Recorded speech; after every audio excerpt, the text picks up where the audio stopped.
I woke on the morning of my 42nd birthday to the scent of cinnamon and maple syrup drifting through the house, promising stacks of fluffy pancakes and laughter around the kitchen table.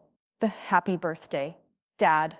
Banner hung crookedly on the wall, its red felt letters drooping at odd angles, and my wife was already bustling about, humming a vague tune I didn't recognize. Our golden retriever, Baxter, wagged his tail in greeting, and I almost believed it might be the best day of the year. Happy birthday, she chirped, emerging from the pantry with a heaping bowl of blueberries. Kids will be down in a minute. I padded into the kitchen, blinking at the bright splash of early light. My daughter, 16-year-old Marissa, was supposed to join us for breakfast before heading off to her weekend work shift at the bookstore. She'd been grinning for days about surprising me with cupcakes after school. I'd planned a chill weekend, no big parties, just pancakes, a hike, maybe a movie. It felt right, low-key, content. I poured myself coffee and took a sip, notes of dark chocolate and caramel. The first hit of warmth slid down my chest. "Thanks for doing all this," I said, wrapping my hands around the mug. She shook her head, ducking back to the stove. "It's nothing. It's your day." There was a softness in her voice, pride, love even. I flashed her a grateful smile and walked over to the fridge, pulling out orange juice. Suddenly, I heard a crash up the stairs. Not an accident-kind crash, but the unmistakable slam of a bedroom door. My chest ticked up a notch. Moments later, Marissa stomped into the kitchen, arms folded, face storm gray. She didn't look at me. "Don't call me sweetie this morning," she muttered. Her hair was scraped back into a messy ponytail. Her eyes were bright red rims and indignation. I hesitated, orange juice in hand. "Honey, happy birthday to me." "Whatever," she snapped, slipping past me and out the back door. My wife glanced up. "Everything okay?" I dropped the OJ. "She's just upset." I rubbed my temples. Must have been something at school. My wife's face fell. "She's been distant lately." She paused, worried. Maybe I should talk to her before her shift. I nodded numbly as my wife followed my daughter's retreating figure into the backyard. The pancakes hissed and popped behind me, accordion folded and steaming. I slipped into a chair at the kitchen table, heart rate climbing. Something felt off, like the air itself had turned brittle. I helped myself to bacon and pancakes, but I couldn't taste the syrup. My wife returned, distracted. "I'll text her to let her know breakfast's ready. She can swing in for a bite before work." I forced a nod. "Sure." I lifted my fork but barely pierced a pancake. Each bite hit the back of my throat, like kin-sized betrayal. I swallowed hard. "Is everything okay with her friends? You know, at school?" She hesitated. "She mentioned something about an Instagram post this morning, but she wouldn't explain." I blinked. "Instagram post?" She shrugged. "Something about hurtful comments. I'll follow up." I tried to concentrate on my breakfast, but kept glancing at the clock. 8:10. Marissa's shift started at 9. Her school friends usually came by to drop her off. Still no sign of her. I sipped my coffee, thinking of the years she'd clung to me, starting when she first learned to walk. We'd crafted forts, devoured pizza on the carpet, whispered secrets until 2 a.m.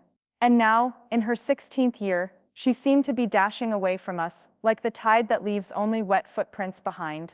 I texted her, "Breakfast is here if you want it. Love, Dad." I pressed send and tapped my fingers on the table, each tick of the clock echoing in my brain. At 8:45, I walked to the back door, calling softly, "Marissa," no answer. I stepped into the yard, dew soaked my socks. Beneath the maple tree, my daughter's phone lay abandoned on the grass. I bent and picked it up. Her wallpaper, a selfie of us last Christmas, her cheek pressed against mine. Tears stung my eyes. I unlocked her phone and checked her texts. She'd sent a storm of messages to 2 friends about how he was a nobody, an irrelevant sad sack, and not even worth her time. The he was me. The birthday banners read like cruel mockery. My heart cracked. A shirtless teenage boy's name, some new fling, dominated her screen. I dropped the phone to the ground and covered my face with shaking hands. The roar of betrayal filled the yard. I stumbled back into the kitchen, phone in hand. My wife approached, concern blooming. "What did she say?" I forced my jaw to unclench. She called me a nobody. Said I'm irrelevant. She texted it to her friends. My voice broke. On my birthday, my wife's face paled. Oh my God. She crossed the tile floor and wrapped me in a hug. I let the tears come, hot, salty, unbidden. I surprised myself at how powerless I felt, the ache of teenage rejection, like a physical blow. But then something shifted, something quiet and unrelenting within me. I pressed my wife's arms aside. I need to talk to her, I said, voice low but clear. The hurt was mine, and I needed to confront it. She nodded, eyes brimming. I'll watch the girls help log you into work if you need. Go ahead. I kissed her cheek. Thanks. I picked up the pancake plate, half eaten, and turned toward the back door. I felt fear and anger whiplash in my chest. I felt self-conscious. The neighbors would see me storm into my own yard. But birthdays had a way of forcing truth to the surface, and this one was ripping mine wide open. I grabbed the phone off the grass as I headed around the corner to the garage path. The late summer air smelled of fresh mown grass and honeysuckle. In a moment, the house seemed too quiet, like it was holding its breath. My daughter's door was cracked open, her little blue sanctuary of posters and Polaroids. I tapped gently. Marissa? No answer. I tugged the door and stepped inside. Her room was dark, but the morning light filtered through her blinds, striped on the carpet. Everything seemed the same. Stacking textbooks, cluttered desk, pastel pinboard with reminders of dance class. Hey, I called softly. Dad's here to rescue you from your own texts. I heard rustling under the bed. Dad? Get out, her muffled cry. I knelt and called up. I know you're upset. Harsh words. I'm angry too, but I want to talk. I waited. Eventually, her head popped out. Messy hair, mascara-streaked cheeks. Her eyes were rimmed red, shoulders hunched. You're nobody, she spat, then hid again. I exhaled. I supposed a fair retort would be, I know, but some part of me still needed to remind her who I was. I'm your dad, I said. I've been in your corner since you were born. A nobody doesn't walk you into dance recitals, or bring you soup when you're sick, or coach your soccer team. A nobody doesn't stay up late, cramming your college essays, or celebrate your 16th birthday with balloons and cupcakes. My voice quivered. You called me nobody, but I'm the same man who held you in my arms for 17 years. I heard movement behind me. She stepped out, brushing her hair from her face. My friends were teasing me about you, Mom's boyfriend. They said you're old, boring, deadweight. Her voice cracked. I didn't mean all of it. My chest twisted. Friends can be cruel. I sat on her bed. But were you having fun hurting me today? I searched her face. She averted her eyes. On my birthday, she shook her head, silent tears, streaking mascara. I don't know. I was upset he left. You and Mom are always so busy. You never have time for me. My heart seized. What are you upset about? When's the last time we spent a whole day together? Just you and me. Her lower lip quivered. It's not the same. You went back to work after Mom quit her job. You're never home when I need you. I don't want to bother you with stupid stuff. I hugged her tightly, feeling her small frame shake. You never bother me. You are not stupid. I love you that never ever changes. But I messed up. I've been wrapped up in work, and I haven't been here for you. I stroked her hair. I'm sorry. After a moment, her arms encircled me. I held her until her tears slowed. She whispered, "Happy birthday, Dad." Her voice was a whisper, but I heard it. I kissed the top of her head. Best birthday present, I said. Thanks. We sat on her bed talking about everything. Her friends, the boy she liked, who left her disappointed when he ditched her for a party, and the pressures at school. I listened, really listened, and I realized how much time I'd spent hearing deadlines and deliverables instead of her. I shared my own fears, waking up that morning thinking I was losing her, feeling like I was falling behind in her life. She squeezed my hand. When she finally slipped from my arms, her cheeks still damp, I suggested breakfast for 2 pancakes, blueberries, hot coffee, minus the drama. She grinned, and wait for my cupcake surprise. I nodded. Absolutely. Downstairs, the kitchen smelled of bacon. My wife peeked in from her evening before grocery trip, surprise on her face. Marissa followed, brushing her hair back into a neat ponytail, mascara smudged but cleaned enough to let the sparkle shine through her eyes. She set a small box on the counter. Surprise, she said, eyes shining. She opened the box 3 cupcakes, each frosted in gentle pink with a tiny candle tucked into the frosting. My name spelled in sprinkles across the largest one. I knelt before her, voice trembling. Thank you. She hugged me. I'm sorry, she whispered. I love you. I nodded, brushing her hair away. I love you too, more than cupcakes. My wife joined us with orange juice and coffee. Looks like round 2 is happening, she said, smiling. I laughed, the tension melting. Yeah, let's eat, and no teasing allowed unless it's about my killer pancake recipe. We sat at the table, daughter, wife, me, plates heaped, laughter spilling like syrup. I looked at the woman and the teenager I loved most in the world and thought how fragile and wonderful this life was. 30 minutes ago, I'd been humiliated, my heart on the floor. But here I was, surrounded by apologies and warmth, celebrating the simple fact that we still had each other. Outside, the sun soared higher, a day renewed, and for the first time in a long time, I truly savored that morning light illuminating pancakes, cupcakes, and a father's promise, never to be nobody in his daughter's eyes again. The conference room was quiet as I slid into the seat beside the HR partner, my palms pressed flat against the polished wood of the table. Across from me, my brother Ethan took a deep breath. He looked almost as nervous as I felt, though that might have been relief more than nerves. He'd just flown in from Chicago at dawn, and now he was staring down the panel that would decide whether he'd join Novus Global. Hey, I whispered, catching his eye. You've got this. He managed a small smile. Thanks. He kept his gaze fixed on the laminated candidate packet in front of him, his resume, his Northwestern transcript, a stack of glowing recommendations, and smack in the middle, a sticky note in my handwriting. No preferential treatment. Fair play. Julia, our HR partner, cleared her throat. Okay, Ethan, we'd like to start by hearing about your capstone project at Kellogg. Can you walk us through your approach to that $10 million digital transformation case? Ethan straightened, flipping to his first slide. His voice found strength in the familiar territory of business school speak. Absolutely.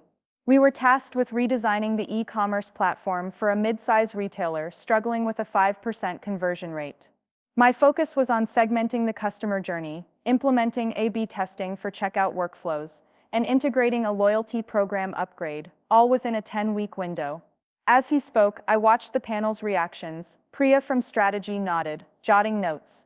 Marcus from risk management sipped water, eyes thoughtful. I realized then that they weren't seeing Ethan Chen, the kid who borrowed my car as a freshman. They were seeing Ethan Chen, MBA candidate and polished consultant. My chest swelled with pride, even as a twist of guilt knotted my gut.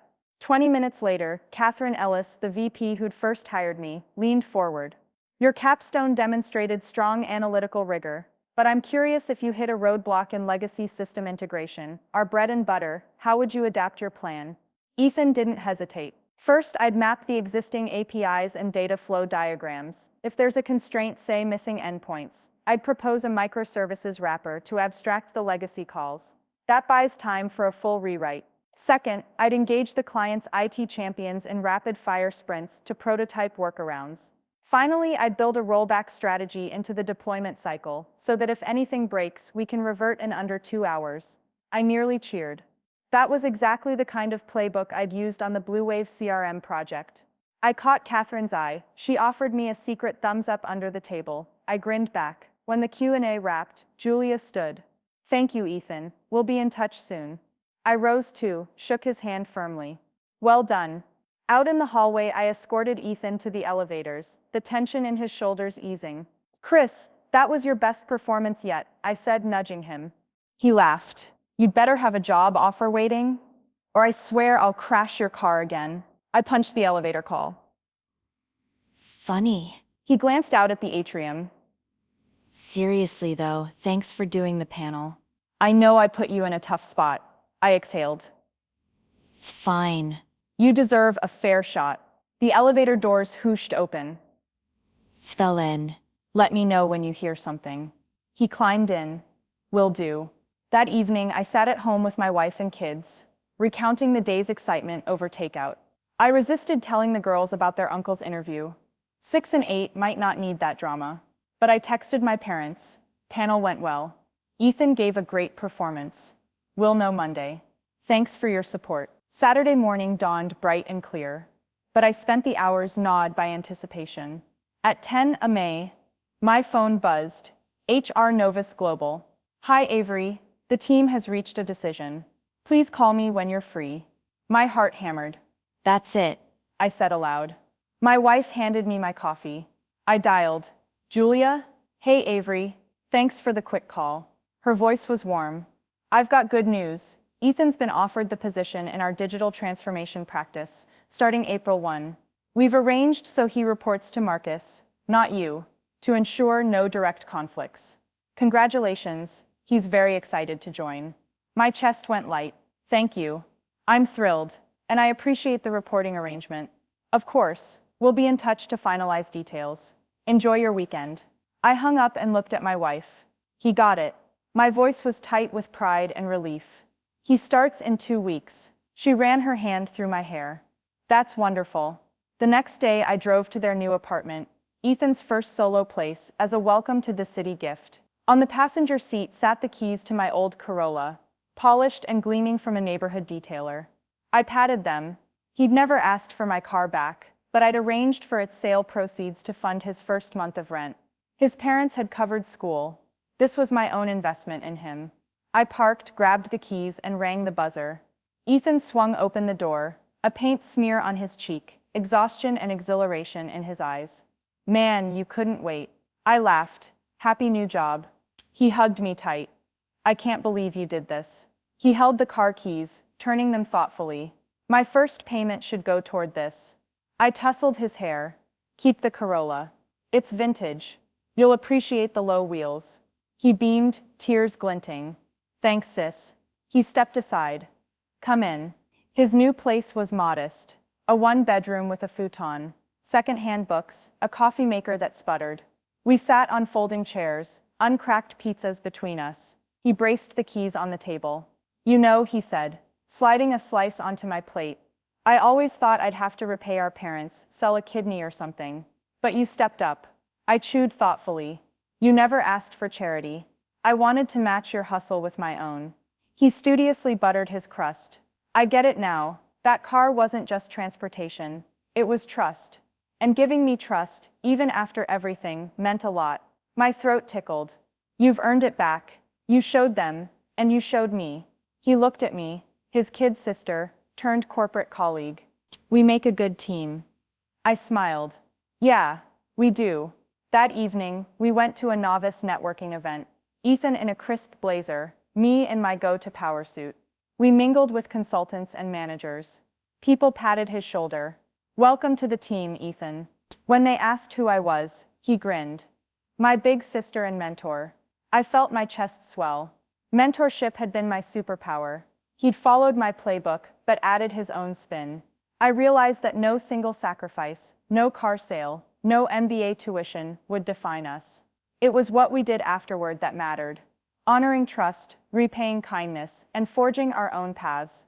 We left the event arm in arm. The city lights flickered like a constellation of opportunity. Ethan looked up at me. Thanks for today, and everything. I bumped his shoulder. Welcome to the Fortune 500 Club, kid. He laughed.